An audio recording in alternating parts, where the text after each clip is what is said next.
नमस्कार, स्वागत है आप सभी का सीएनबीसी आवाज पर। आप देख रहे हैं आपका पसंदीदा स्टार्टअप शो आवाज एंटरप्रेन्योर और मैं हूं हर्षदा सावंत। 2020 का साल पेचीदा था।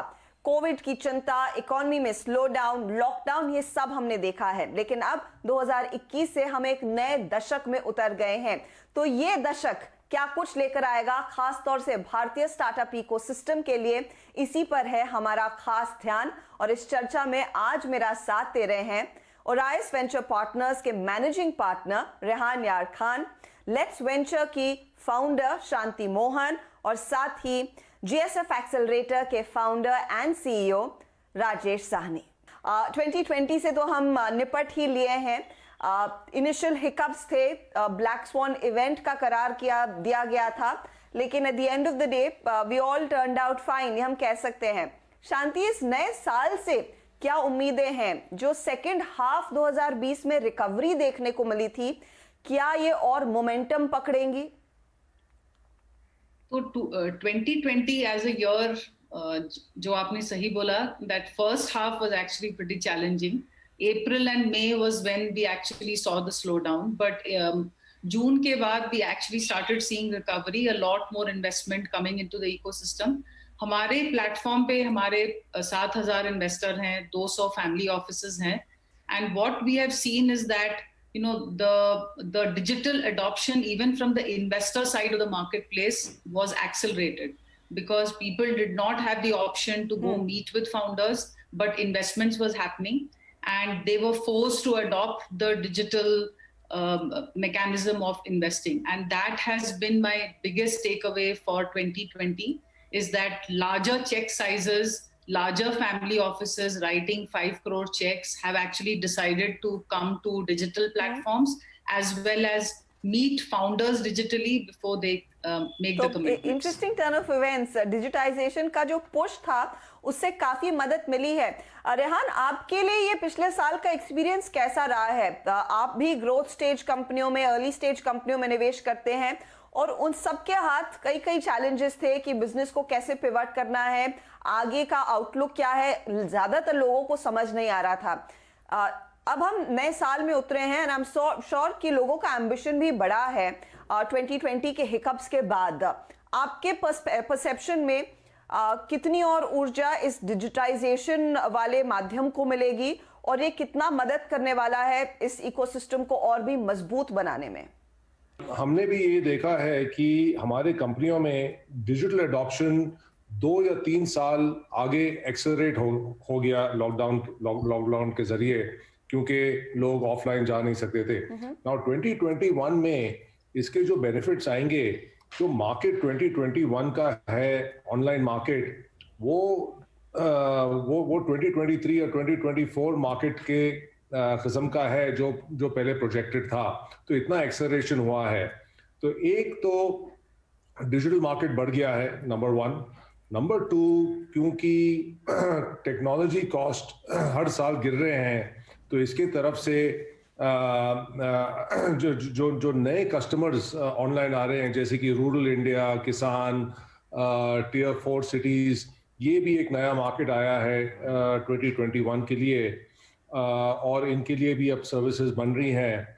और दूसरे साइड पे आप देखेंगे आगे जाके 2021 में कि बहुत सारी जो कंपनियां 10 साल पहले फॉर्म हुई थी, 7 साल पहले फॉर्म हुई थी, इनकी आईपीओज आने वाली हैं 2021 में। तो ये हमारी उम्मीद है 2021 के साथ कि और बड़ा मार्केट, और गहरा मार्केट, और कंपनीज जो आईपीओ करेंगी। आईपीओ इनफैक्ट मेरे ख्याल में इस नए साल का विनिंग आइडिया रहेगा और ऑफ कोर्स एक अच्छी शुरुआत होगी फिर नए डेकेड के लिए। राजेश, मैं इनफैक्ट राजन आनंदन का वो ट्वीट पढ़ रही थी जहां पर उन्होंने कहा कि भारत में 2025 तक कम से कम 100 यूनिकॉर्न्स होंगे और अगले 5 सालों में 65 और यूनिकॉर्न्स यानी कि तैयार होते हुए दिखाई देंगे। ये जो यूनिकॉर्न का ऑब्सेशन है वो कितना रियल है, और या फिर उससे ज्यादा जो रेहान कह रहे थे कि लिस्टिंग्स को ज्यादा तवज्जो इकोसिस्टम देगा, वो एक मेजर ब्रेक थ्रू रहेगा अगले 10 सालों के लिए? Thank you for hosting me on the show. तो पहले तो मैं ये कहूंगा कि राजन ना थोड़े कंजर्वेटिव हैं। मेरे हिसाब से 100 नहीं 200 यूनिकॉर्न बनने वाले हैं और 50 तो डेकाकॉर्न बनने वाले हैं। तो डेकाकॉर्न का मतलब है कि $10 बिलियन वैल्यूएशन। और मेरे हिसाब से तो ये जो दो दशक तो आ रहा है वो 2020 में सुनहरा ही देख दशक लिया है। हमने। सुनहरा दशक है जिसको आई विल जी। Call golden decade. तो अगर इंडियन स्टार्टअप की जर्नी आप कंपेयर करें तो 2001 से 2010 तक हम बुलक कार्ट में बैठे थे। 2011 में हमने पैसेंजर ट्रेन में बैठे। अब 2020 एक वाटरशेड ईयर है एंड 2021 से हम बुलेट ट्रेन में बैठने वाले हैं। तो मोदी जी की बुलेट ट्रेन चाहे 2024 में चले या 25 में चले, स्टार्टअप्स की बुलेट ट्रेन चल गई है। तो इस ऑप्टिमिज्म के साथ मैं बड़े कॉन्फिडेंस से कह सकता हूं कि अगले 2 साल में 10 यूनिकॉर्न इंडिया में लिस्ट होंगे। वो लिस्ट अब वो सोचने की बात है कि वो इंडिया में क्यों नहीं होंगे, नैस्डैक में क्यों होंगे, वो भारत को सोचना चाहिए, भारत सरकार को। वो एक अलग विषय है। But Indian market is now deep enough and robust enough to compete with the ecosystem of Silicon Valley and China. So मेरे हिसाब से अगर आप 2020 को देखें तो 2 वाटरशेड इवेंट हुए हैं। एक हुआ है SaaS कंपनीज के लिए। सारी की सारी जो SaaS कंपनीज थी वो बहुत ही एक्सेलरेट करी हैं। एंड उसका रीजन है क्योंकि दुनिया भर में companies because of work from home digital adoption को उन्होंने अडॉप्ट किया है। एंड अगर not only software services but software platforms coming out of India are taking a big leap forward. तो मेरे हिसाब से अगर आप SaaS ही देखेंगे तो अगले 5 साल में 50 से 60 यूनिकॉर्न इंडिया से निकलेंगे SaaS के। सो जो पिछले दशक में हमने 100 सॉफ्टवेयर सर्विसेज की कंपनी बनाई है, अब अगले दशक में हम SaaS की कंपनी बनाएंगे। उसके अलावा लास्ट ईयर में सबसे बड़ा बेनिफिट हुआ है हमारी एडटेक इकोनॉमी को। एडटेक इकोनॉमी में ऑलरेडी अब 3 यूनिकॉर्न आ गए हैं। मेरे हिसाब से 10 से 15 यूनिकॉर्न पाइपलाइन में हैं। और इंडिया की एजुकेशन मार्केट इतनी डीप है कि India will become the edtech hub of the world. So SaaS and EdTech are going to further accelerate in next 2-3 years, and those are the 2 big bets that I am personally taking. Of course, India की जो economy है multi pronged है। E-commerce भी बढ़ेगा, digital media भी बढ़ेगा, logistics में भी बहुत अपॉर्चुनिटीज हैं, डिजिटल हेल्थ में लीपफ्रॉग होगा। ये जो SaaS वाला मुद्दा आपने उठाया है कि वहां पर एक बड़ा पोटेंशियल है, तो जो शायद अरसे पहले हमने Infosys, TCS and the likes ने करते देखा है, अब शायद इन स्टार्टअप्स की ओर से वो सेकंड रेवोल्यूशन आता हुआ दिखाई देगा। शांति, आप लोगों ने जो लेट्स वेंचर का 2021 का नोट लिखा, उसमें भी आपने SaaS पर ही सबसे ज्यादा दाव लगाने की बात की है। आपको किस तरह के जेम्स निकलते दिखाई दे रहे हैं इस पर्टिकुलर सेक्टर में, और कितना इंटरेस्ट फिर अर्ली स्टेज एंजल इन्वेस्टर्स का है इन कंपनियों के पीछे? तो SaaS actually, like Rajesh rightly said, no, SaaS is going to be this decade is going to be the decade for SaaS companies in India.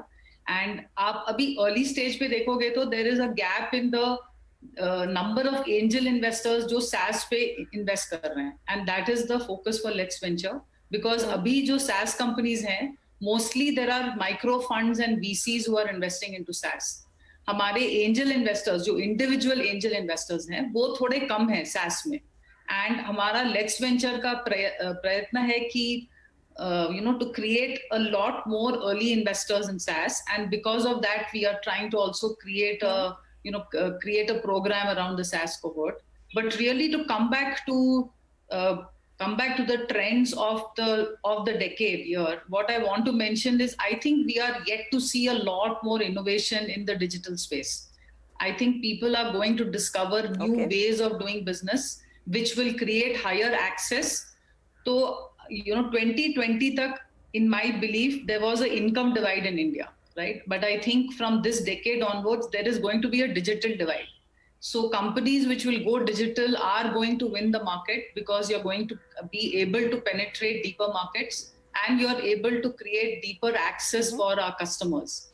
And that is what is yet to be seen, because on Let's Venture platform पे भी हम लोगों ने बहुत बहुत नए business models देखे हैं। तो आप कह सकते हैं कि वे perhaps just exploring the tip of the iceberg, और ये लगभग हर साल हम कहते हैं, but the fact is this iceberg is far much bigger than we ever imagined। अब देखिए काफी कुछ चीजें हैं जिस पर आगे भी हम बात करेंगे, तो एक काम करते हैं, एक छोटा सा ब्रेक लेंगे और इस चर्चा को जारी रखेंगे। आप बने रहिए CNBC आवाज के साथ।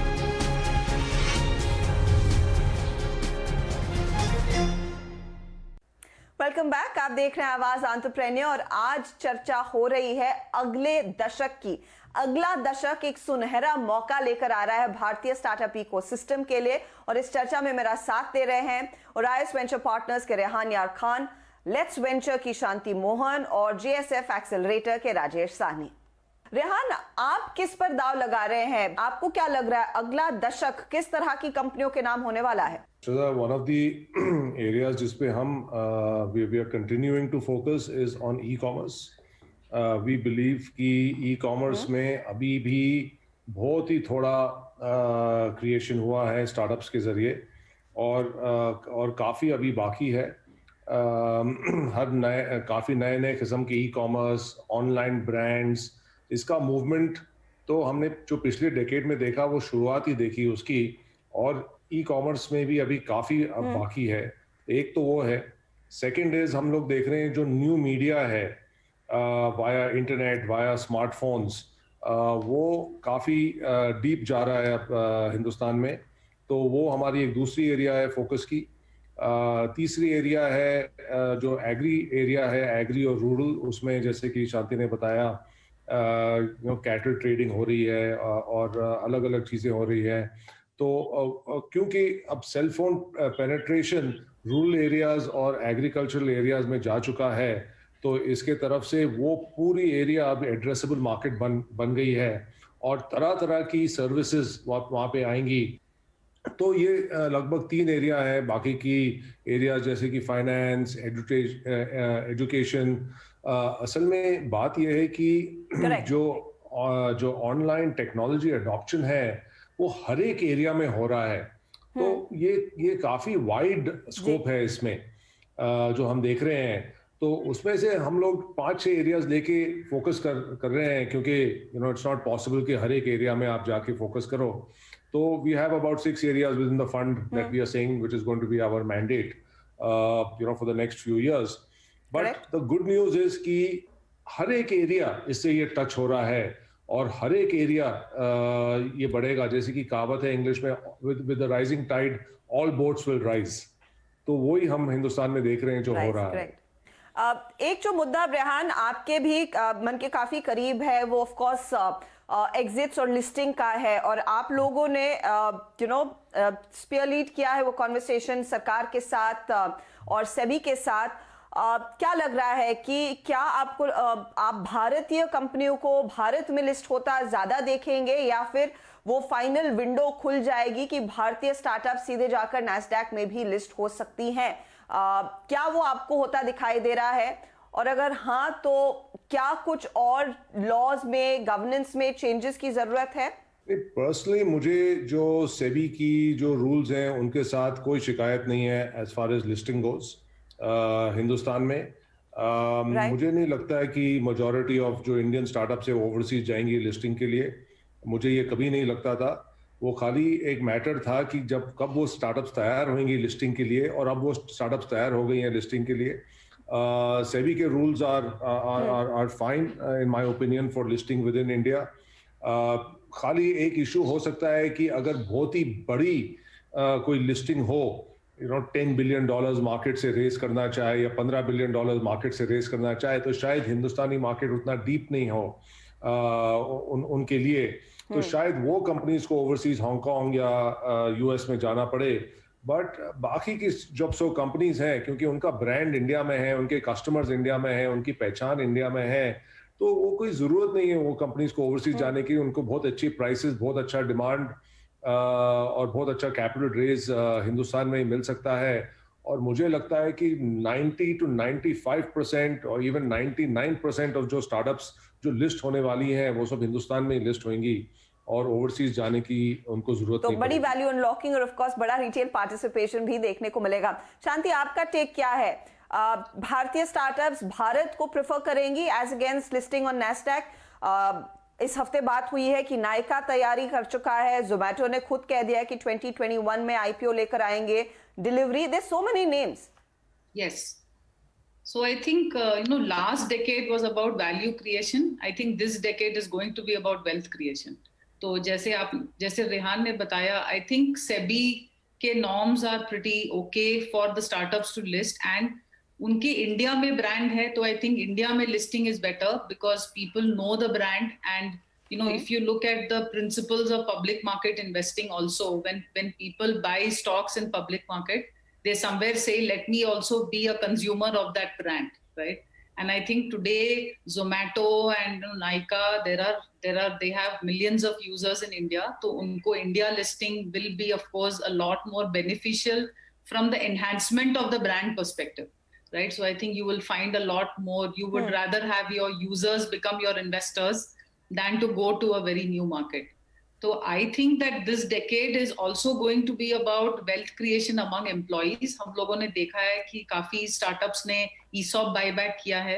So that wealth creation focus has started to build up, which is very good, because I think as Indians, we don't like to talk about money as much, right? So I think that talking about creating wealth for your employees, creating wealth for your shareholders is a very good narrative we are entering into in this decade. Rajesh, इस मुद्दे पर मैं आपकी भी राय लेना चाहूंगी कि आप कैसे देख रहे हैं ये पूरा एग्जिट्स का माहौल आगे उभरता हुआ. और एक चीज हमने नोटिस की थी कि पिछले 10 सालों में विदेशी वेंचर कैपिटल ने बड़े पैमाने पर भारतीय कंपनियों को बैक किया और उसका फायदा उनके हाथ लगा है.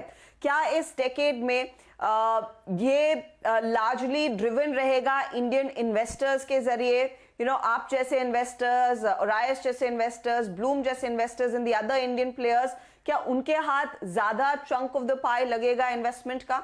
मैं 2-3 चीजें कहना चाहूंगा कि पहले तो अगर आप इंडियन मार्केट को ही देखें तो टेक की बहुत डिमांड है अभी.